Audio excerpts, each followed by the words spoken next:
우리 요한계시록 항해하면서 오늘로서 50번째가 됩니다. 1월 둘째 주부터 시작했던 요한계시록이 오늘로서 50번째가 됩니다. 지난 주간에 모임에 나갔다가 울산교 정건도 목사님께서 내년 연말에 은퇴를 하시는데 하시는 말씀이 11월부터 시작해가지고 요한계시록 강의를 시작했는데 딱 보니까 60번째 아멘 주 예수 오시옵소서라고 하는 날 제가 은퇴합니다 라고 하시더라고요. 그래서 저는 설교를 준비하다가 아멘 주 예수 오시옵소서 라고 설교하는 그날 주님 오셨으면 좋겠다 그런 마음을 가져보았습니다. 자, 우리가 요한계시록을 공부하면서 제가 귀에 닳도록 말씀을 드리는 것은 요한계시록의 전체적인 구조를 알아야 된다라고 하는 것입니다.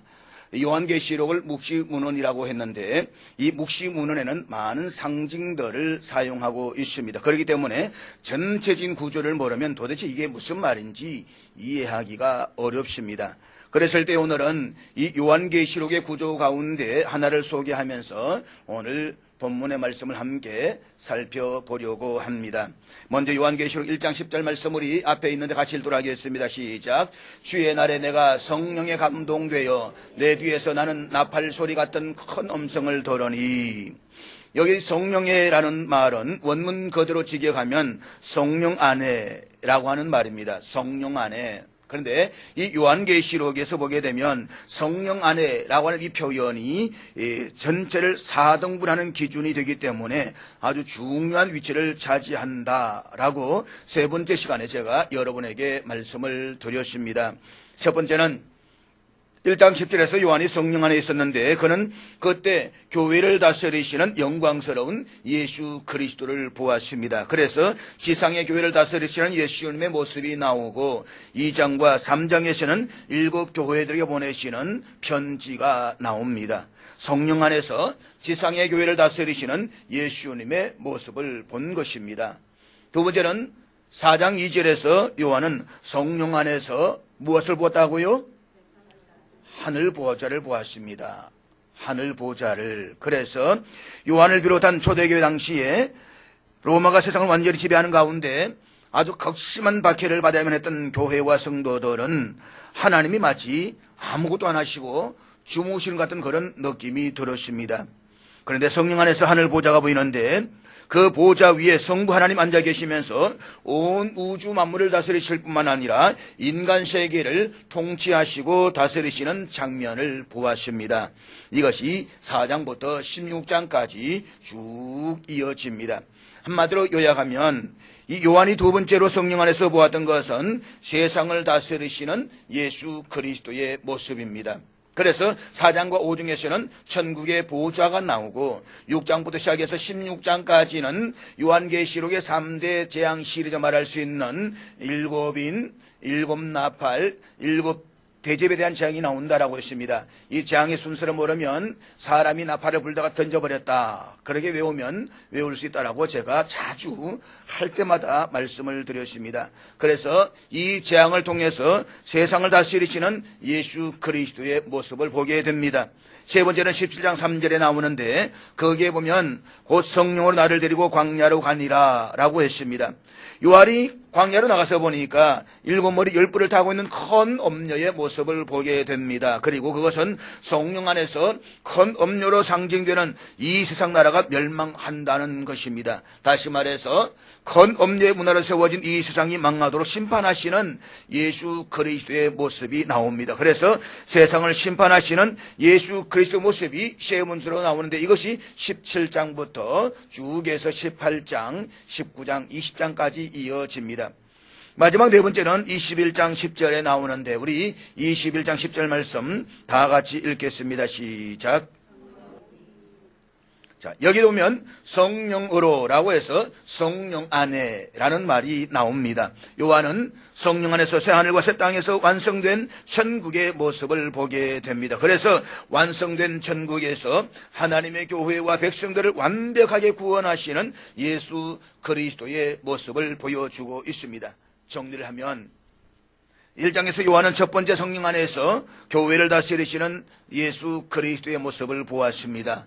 4장의 두 번째 성령 안에서는 하늘 보좌와 이 세상을 다스리신 예수 그리스도의 모습을 보았습니다. 17장의 세 번째 성령 안에서는 큰 음료로 상징되는 이스라엘 나라가 망하는 모습을 보았습니다. 그리고 21장의 네 번째 성령 안에서는 하나님의 교회가 완벽하게 구원받는 것을 보았습니다. 이것이 요한계시록의 전체적인 구조를 보여주는 단서입니다. 그래서 요한계시록은 교회, 세상, 교회라고 하는 네 구조로 형성되어져 있다라고 하는 것을 알 수가 있습니다. 자, 우리는 지금 요한계시록의 세 번째 구조에 해당되는 17장을 살펴보고 있습니다. 17장과 18장은 바벨론의 멸망이 다루어지고 있다고 말씀을 드렸습니다.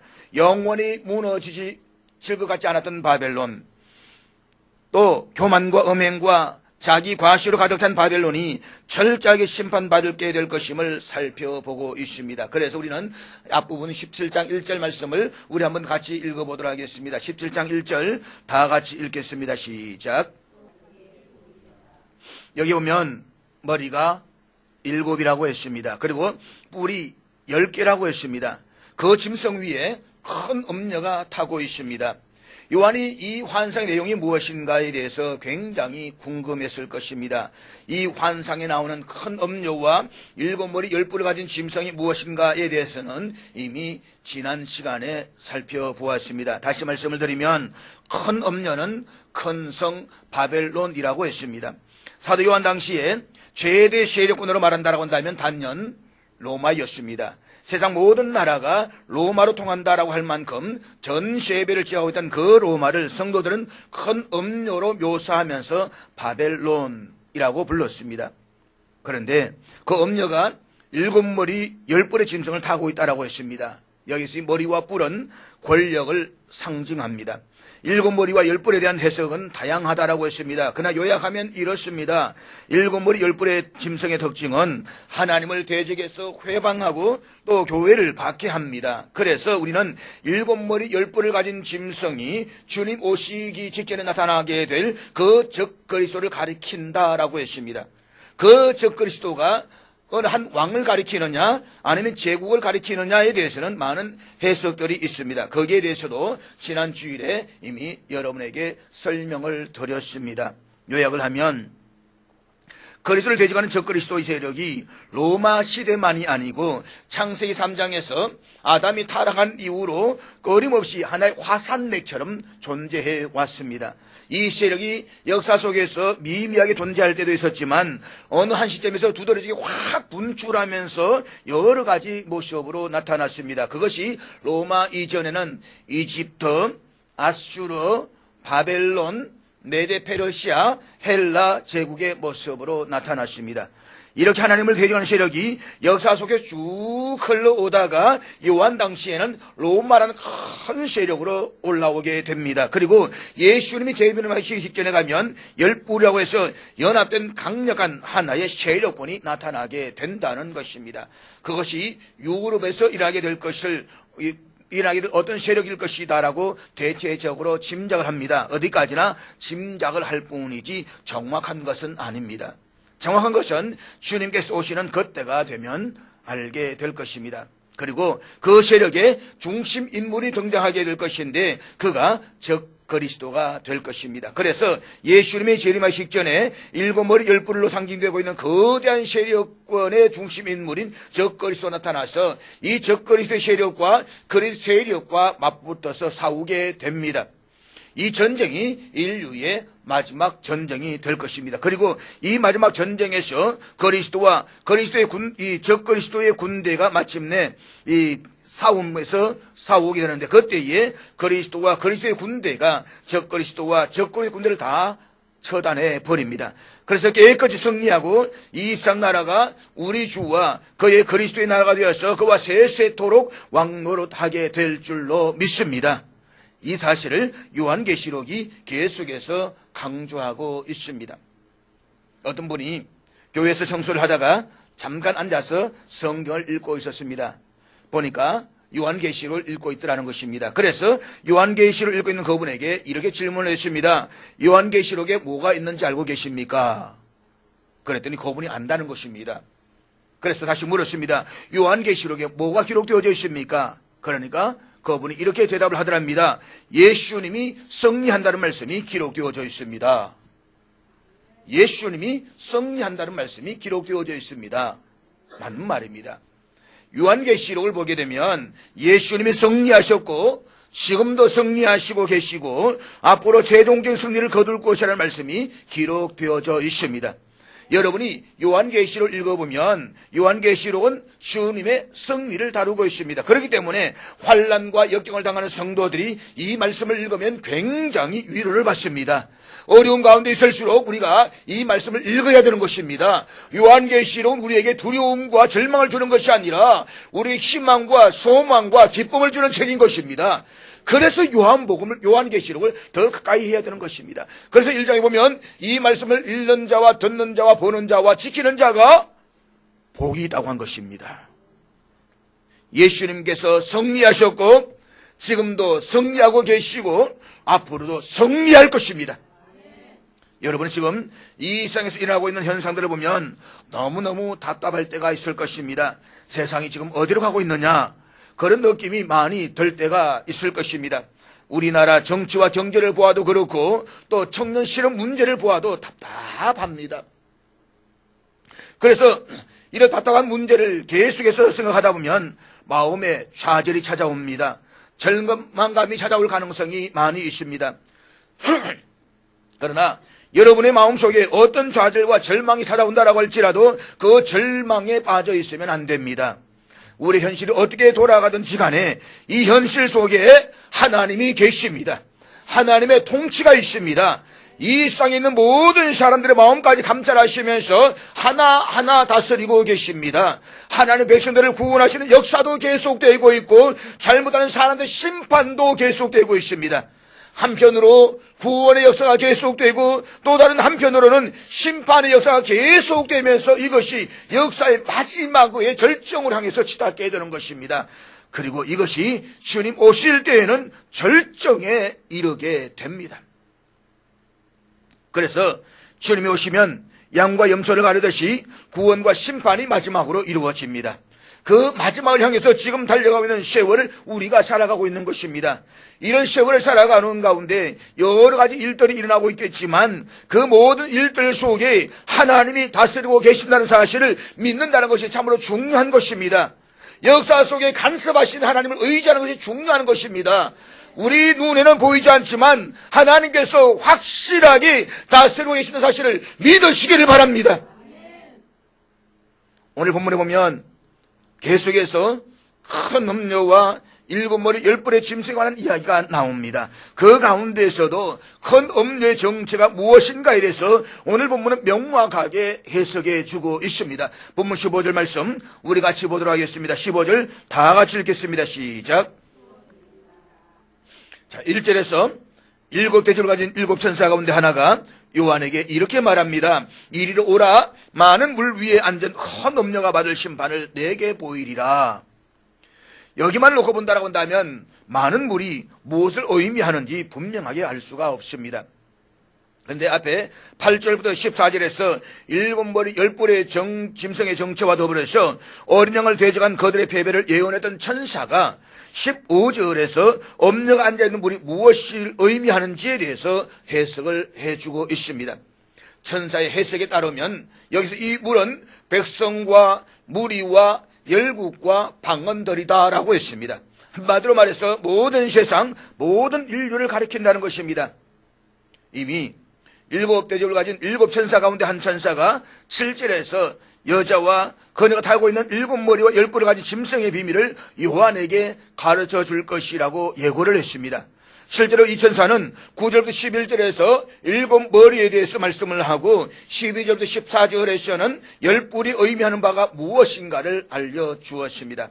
이어진 15절에서는 음녀가 앉은 물의 상징적인 의미를 알려주고 있습니다. 그리고 이제 18절에서는 큰 음녀가 함축하고 있는 상징적인 의미를 보다 명시적으로 분명하게 밝혀주고 있습니다. 본문 18절 말씀 우리 같이 보도록 하겠습니다. 18절입니다. 시작.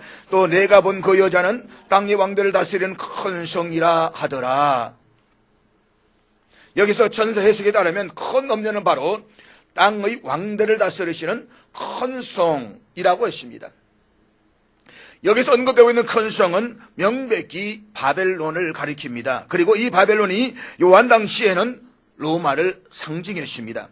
요한 당시의 로마는 하나님을 대적하며 그 백성들을 압제했던 바벨론을 답습했다는 사실이 있어가지고 영적 바벨론으로 불려졌습니다. 당시 로마는 과거 어느 제국보다 강력한 힘을 가지고 있었고 타락한 세속적인 문화를 누리고 있었습니다. 그런 점에서 주님께서 재림하시는 마지막 때 등장하게 될 엄녀를 로마로 상징하고 있는 것입니다. 자, 그런데 당시에 로마를 비롯한 교회와 성도들이 강력한 로마 제국의 통치를 받고 있는 상황에서 드러내놓고 로마가 저 큰 엄녀다 라고 말할 수는 없습니다. 우리가 북한에 들어가가지고 김정은을 보고 저 김정은이가 적그리스도다 죽일 놈이다 라고 말하면 아마 살아지 못할 것입니다. 그냥 고사포로 그냥 쏴 죽여버릴 것입니다. 아마 제가 설교를 하면서도 김정은을 욕을 하면 저는 죽었다 깨어나도 북한에 못 들어갑니다. 왜냐하면 유튜브로 동영상으로 제 설교가 다 들어가기 때문에 검색이 저 인간 저거 나를 욕했지 그런 이미 잡혀서 저는 오지도 못할 것입니다. 자, 그런 점이 있어가지고 만약에 어떤 의미에 있어가지고 교회와 성도들이 로마를 가리켜 저 로마가 큰 엄녀다 적그리스도다 라고 말했다고 한다면 당장에 잡혀가서 능기처참을 당하든가 적들은 모두가 다 불에 태워졌을 것입니다. 그래서 상징적인 의미로 하나님을 대적하고 이스라엘 백성들을 괴롭혔던 바벨론을 등장시키고 있는 것입니다. 그리고 그것이 오늘날에 있어가지고는 큰 엄녀는 하나님을 거부하고 대적하는 불신 세상 전체를 말하는 것입니다. 하나님을 대적하는 불신 세상 전체가 큰 엄녀입니다. 음행이 가득한 큰 장녀라는 말인 것입니다. 사랑하는 여러분, 사람들은 장녀를 결코 좋아하지 않습니다. 그러나 많은 사람들은 장녀가 던지는 유혹에 넘어집니다. 그 유혹이 너무나도 달콤하기 때문입니다. 그것이 장녀 문화로 이어지는 세상 문화입니다. 그래서 17장에 보면 큰 엄녀는 외적인 화려함으로 사람들을 유혹하는 모습으로 나타나고 있습니다. 엄녀는 사치와 외모 지상주의와 같은 가치관을 유포하고 사람들 하여금 거기에 빠져들어오도록 만듭니다. 그런가 하면 엄녀는 사람들을 거대한 힘을 숭배하도록 이끌어갑니다. 그래서 힘을 가진 사람들을 미워하고 사람들 하여금 그들을 닮아가도록 합니다. 엄녀가 만들어오는 이 세상은 언제나 피라미드 같은 구조를 가지고 있습니다. 그래서 이 피라미드 구조에서 세상 삶 가지는 관심은 언제나 맨 꼭대기에 써있는 권력을 휘두르는 사람들입니다. 그래서 사람들 하여금 오직 성공과 출세를 위해서 달려가도록 만듭니다. 세상에 걸린 구원은 오직 경쟁뿐입니다. 사람들을 무한 경쟁 속으로 몰아넣습니다. 그리고 경쟁의 힘을 통해서 그 화려한 삶에 대한 보장과 갖가지 쾌락과 재미를 통해서 사람들을 미혹하고 중독시킵니다. 그래서 소위 성공한 사람들이 누리는 온갖 쾌락과 추한 모습들을 미화시키면서 그들을 동경하게 만듭니다. 나도 저렇게 한번 살아보고 싶다.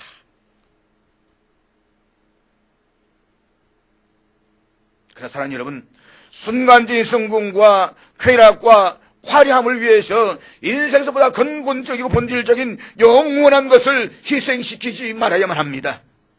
어느 현자에게 당신이 만약에 16살 때에 알았으면 좋았을 것이라면 무엇입니까? 라고 물었습니다. 그랬더니 이 현자가 이렇게 대답을 했다고 합니다. 정상에 아무것도 없다는 것을 알았더라면, 정상에 아무것도 없다는 것을 알았으면, 우리는 인생에서 신기를 잡기 위해서 대부분의 시간들을 소비하고 있습니다. 그 과정에서 바벨론의 부와 쾌락 그리고 화려함을 얻을 수만 있다라고 한다면 무엇이든지 팔아먹을 각오를 하고 살아갑니다. 심지어는 영혼까지 팔아먹을 생각을 하고 있는 것입니다. 살 수만 있다면, 저렇게만 살 수 있다면 내 영혼도 내놓겠다. 그러나 이 현대의 고백처럼 정상에는 아무것도 없습니다. 정상에 올라서도 우리를 진정으로 만족시킬 수 있는 것은 없습니다. 그렇기 때문에 온갖 수고를 통해서 그 자리에 올라섰을 때에 기쁨과 감격을 누리는 것은 잠시뿐이고 이내 기나긴 허무와 권태를 맛보게 된다는 것입니다. 어찌 보면 우리의 인생은 고통에서 시작해서 권태로 끝나는 것 같습니다. 고통의 시간만 지나가면 곧 행복이 찾아올 줄 알았습니다. 그런데 그 고통이 살아가진 자리에 이상하게도 권태가 밀려와서 자리를 잡습니다. 한마디로 힘든 비바람이 몰아치면 그 고난으로 행복을 잃어버리고 비바람이 그치고 햇볕이 내리쬐면 권태 앞에 무릎을 꿇고 휘청거리는 것이 오늘 우리의 모습이라는 것입니다. 그러면 사랑하는 여러분, 영원한 천국을 맛보며 살아가는 믿음의 성도들은 불신 세상을 바라보면서 부러워할 것이 하나도 없습니다. 하나님을 대적하는 불신 세상 전체가 성경에 나와 있는 그대로 큰 장녀입니다. 거대한 장녀 세력을 하나님께서 그대로 내버려 두지 아니하십니다. 마침내 파멸시켜버리십니다. 철저하게 흩어버리신다는 것입니다. 이 세상이 빛과 번쩍하면서 화려하게 여러분들을 유혹하고 있지만 거기에 넘어갈 이유가 하나도 없습니다. 예수 믿지 않는 사람들이 돈을 많이 가지고 있고 권력을 잡고 있고 또 지식을 가지고 인기를 끌기 때문에 그들의 모습이 화려하고 대단해 보여도 예수를 믿지 않는 하나님을 대적하는 세상 전체는 장녀입니다. 그리고 저와 여러분 비롯한 예수를 믿는 하나님의 백성들 전체는 그리스도의 신부입니다. 그래서 이 세상 전체를 놓고 보면 장녀권 속에 그리스도의 신부가 들어가 있습니다. 그렇기 때문에 세상에 영향을 받지 않은 삶을 살면서 동시에 세상에 들어가서 세상을 변화시키는 삶을 살 수 있기를 주의 이름으로 축복합니다. 우리 신부입니다. 자, 그런데 16절에 보면 이들 사탄의 하수인들의 연합체가 결국에는 어떻게 되는가를 보여주고 있습니다. 본문 16절 말씀 우리 다 같이 읽겠습니다. 시작. 아주 이상한 말씀입니다. 큰 음녀는 불시세상 전체를 상징한다라고 했습니다. 일곱 머리 열 뿔의 짐승은 적그리스도와 그를 따른 세력권을 말하는 것이다라고 했습니다. 자, 그런데 이 적그리스도 세력권들끼리 전쟁을 일으키게 된다는 것입니다. 사실은 모두가 사탄의 하수인들입니다. 더구나 큰 음녀가 일곱 머리 열 뿔에 올라타고 있을 정도로 사이가 좋았습니다. 그런데 그렇게 사이가 좋던 음녀와 짐승의 사이가 결국에는 갈라져서 짐승이 음녀를 아주 잔혹하고도 수치스러운 방법으로 죽이는 모습을 우리에게 보여주고 있습니다. 자중질환 내지는 자체 분열이 일어나고 있는 것입니다. 분명히 3절 이하에서 요한은 화려하게 착한 음녀가 일곱 머리 열 뿔을 가진 짐승 위에 올라탄 모습을 보았습니다. 그리고 사탄의 하수인인 바다에서 올라온 일곱 머리 열 뿔로 상징되는 적그리스도와 또 큰 음료로 상징되는 불신 세상 연합에서 교회와 성도들을 핍박하는 모습도 보았습니다. 이런 음료와 짐승의 모습은 불과 분리의 아주 공고한 콘크리트 운명 공동체처럼 보입니다. 그런데 짐승이 음료를 미워한다라고 했습니다. 이것은 사탄의 왕국 안에서 자체 분열이 일어난다는 것입니다. 그러면서 스스로 멸망하는 길로 들어가게 됩니다. 자, 이 사실을 보여주고 있는 교훈이 무엇입니까? 악에는 화합이나 단결이라는 긍정적인 요소가 존재할 수가 없다는 것입니다. 다시 말해서 악은 질투와 미움을 동반하기 때문에 악인 것입니다. 무엇보다도 악은 그 속성상 변덕스러움을 가지고 있습니다. 죽고 몰살된 관계가 어느 순간에 미워서 견딜 수 없는 존재로 변하고 맙니다. 애정을 갈구하고 있던 그것이 이내 싫어져서 정화는 변덕스러움으로 변하는 것이 바로 악의 속성입니다. 그래서 악이라는 것입니다. 그러면 사랑하는 여러분, 우리를 핍박하는 적그리스도 세력들은 결국에는 다 이런 모양을 가지게 됩니다. 어느 순간엔 단결해서 교회와 성도들을 죽이고 핍박하지만 어느 한순간에 돌변해서 서로를 잡아먹고자 하는 저들의 모습인 것입니다. 그렇기 때문에 믿음의 성도들은 적그리스도의 세력이 일치해서 핍박을 해온다라고 할지라도 전혀 겁내거나 두려워할 것이 하나도 없습니다. 저들은 조만간에 자중질환에 빠져서 스스로 자멸의 길을 걸어가게 될 것이기 때문인 것입니다. 특별히 오늘 본문에 보면 이 열불과 짐승은 엄녀를 미워하여 망하게 하고 벌거벗게 하고 그의 살을 묶고 불로 아주 살으리라고 했습니다. 여기서 망하게 한다라고 하는 것은 사막화하다, 황폐화하다라는 뜻입니다. 이것은 풍요와 문명의 당 바벨론과 큰 엄녀로 상징되는 이 쌍문화가 황막한 사막으로 변하게 될 것이라는 사실을 보여주고 있는 것입니다. 그리고 벌거벗게 한다라고 하는 것은 도덕적인 수치를 폭로시키는 것입니다. 뿐만 아니라 살을 먹는다라고 하는 것은 너무나도 미움이 차고 넘쳐서 살을 뜯어먹는 심정으로 서로를 미워하면서 죽인다는 것입니다.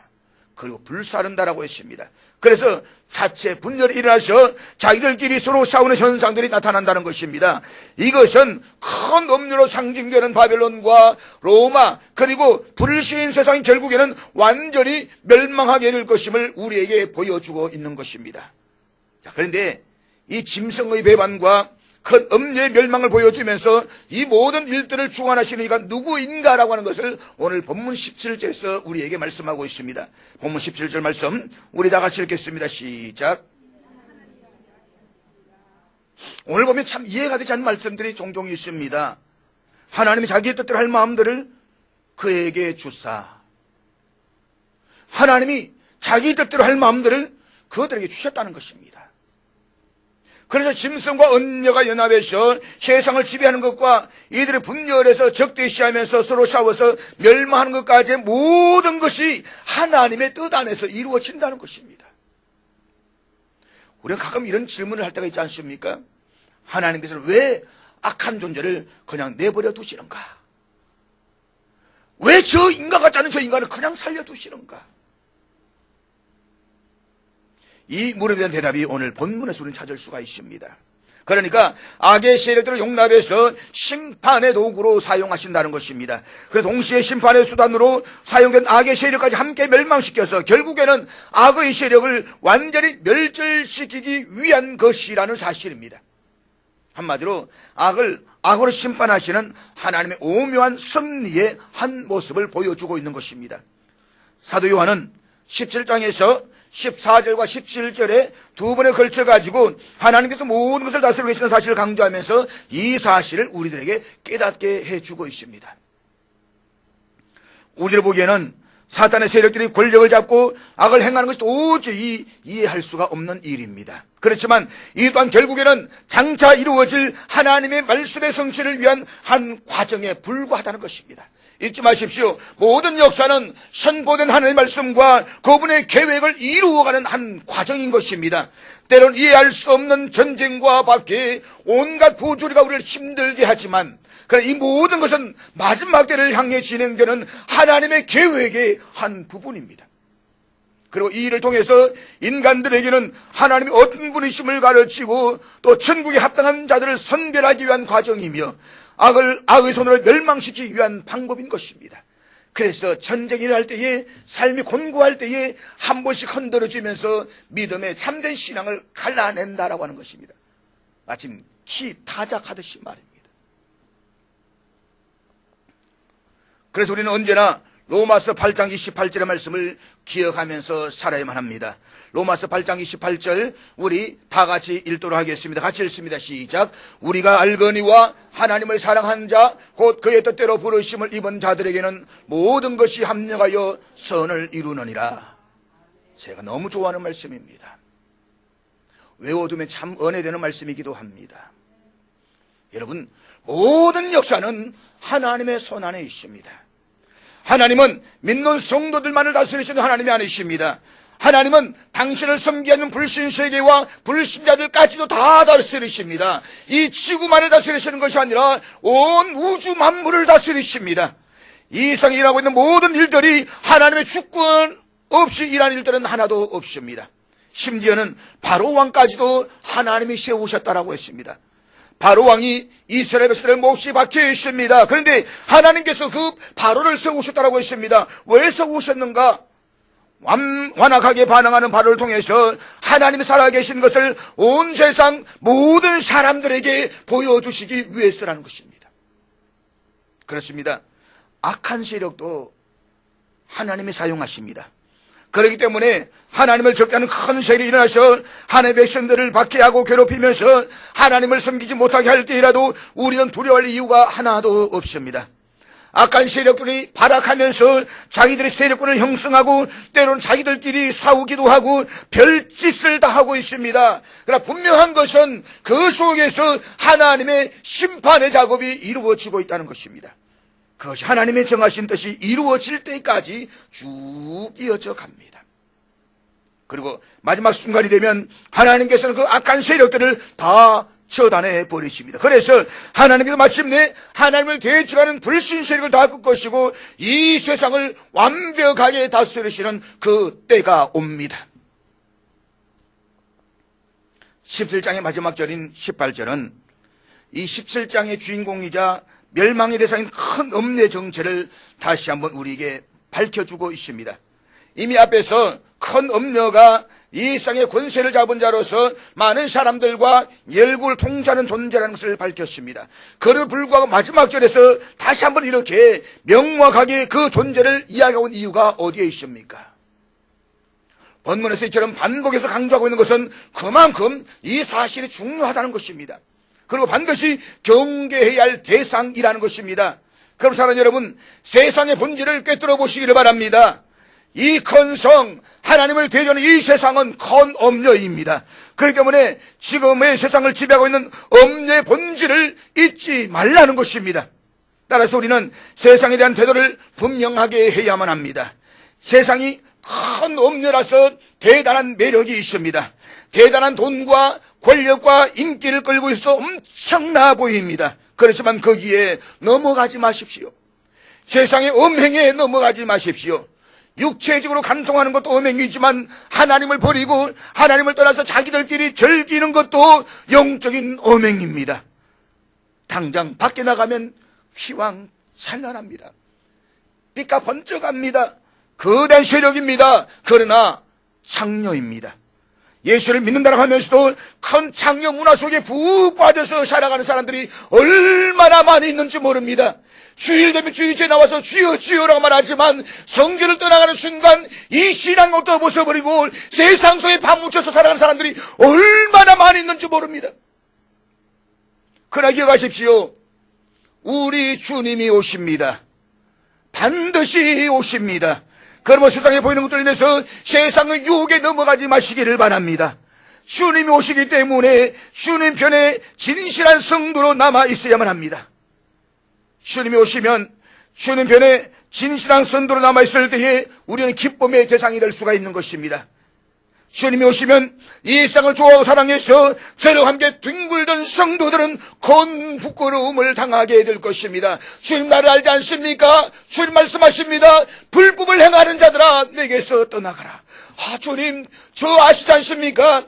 너는 세상에서 온갖 쾌락을 즐겼지 않느냐고. 마지막 날에 주님 앞에서 부끄러움을 당하는 삶을 살지 않기를 주의 이름으로 축복합니다. 세상을 위해서 하나님을 희생시키지 마십시오. 하나님을 위해서 세상을 희생시키십시오. 돈을 좀 번다라고 해서 하나님 제발 눈 좀 감아주세요 라고 하면서 불의를 행하지 마십시오. 하나님을 영광을 위해서 부유한 돈을 희생시키십시오. 내 명예와 내 안락을 위해서 주님을 죽이지 마십시오. 주님을 위해서 내 명예와 안락을 죽이십시오. 그것이 바로 진실하게 사는 사람의 모습입니다. 그렇게 사는 사람들 하나님께서 엄밀한 중에 보시고 갚아주실 것입니다. 그리고 그런 사람들이 마지막 날에 주님께로부터 큰 위로를 받게 될 것입니다. 사는 여러분, 세상의 마지막이 가까울수록 사탄과 그의 세력은 더욱 기성을 부리면서 발악을 하게 될 것입니다. 지금 세상에서 일어나고 있는 현상들과 이 요한계시록을 살펴보게 될 때에 분명한 것은 우리 주님이 오실 날이 멀지 않았다는 것입니다. 거의 마지막 단계에 와 있습니다. 마지막 단계로 치닫고 있기 때문에 믿음의 성도들은 주님이 오실 그 날을 고대하면서 살아야만 합니다. 아멘. 주 예수여 오시옵소서. 이 세상과 이 세상에 있던 것들을 사랑하지 마십시오. 그러한 것들은 아침의 안개와 같이 다 지나가는 것입니다. 대단히 화려해 보이지만 다 지나갑니다. 그러나 기억하십시오. 하나님의 뜻을 행하는 자는 영원히 있습니다. 그렇기 때문에 하나님의 중심의 삶을 사시기를 바랍니다. 하나님이 기뻐하시는 진실된 삶을 사시기를 바랍니다. 하나님이 기뻐하시면 높여주실 것입니다. 노예였던 요셉도 높이시던 하나님이십니다. 나를 낳은 내 아버지도 형제들도 그들 보지 않았던 목동 다윗도 높이셨던 하나님이십니다. 하나님께서 원하시면 여러분과 여러분의 자녀들을 얼마든지 높여주실 수 있음을 믿으시기를 바랍니다. 부와 귀가 주기로 말미암고 또 주는 만물의 주제가 되사 손에 권세와 능력이 있사오니 모든 사람을 크게 하심과 강하게 하심이 주의 손에 있나이다. 사랑하는 여러분, 장래 세상은 결국은 망합니다. 이사 19장에서 말씀하고 있는 바와 같이 이 세상은 장망성입니다. 멸망의 성이라는 것입니다. 창녀문화로 세워진 이 세상이 눈으로 보기에는 화려하지만 결국에는 망합니다. 그렇기 때문에 세상에서 남들보다 돈과 명예가 좀 있다라고 해서 까불지 말라는 것입니다. 거들먹거리지 말라는 것입니다. 이제 멀지 않은 장래에 주님께서 오십니다. 주님이 오시지 않으면 우리가 이 땅에서 육체가 무너지는 날 주님 앞에 서게 될 것입니다. 그리고 만왕의 왕이시오 만주의 주가 되시는 그가 이 땅에 오셔서 그리스도의 나라가 완성되는 그날, 큰 음료로 상징되는 이 죄악된 세상은 멸망할 것입니다. 우리가 이 사실을 진실로 믿는다라고 한다면 주님 편에 바로 서서 진실하게 사십시오. 사나 죽으나 무엇을 하든지 주님의 영광을 위해서 사십시오. 그래서 우리 주님이 오실 때에 주님께로부터 칭찬받을 수 있는 저와 여러분 다 될 수 있기를 주의 이름으로 축복합니다.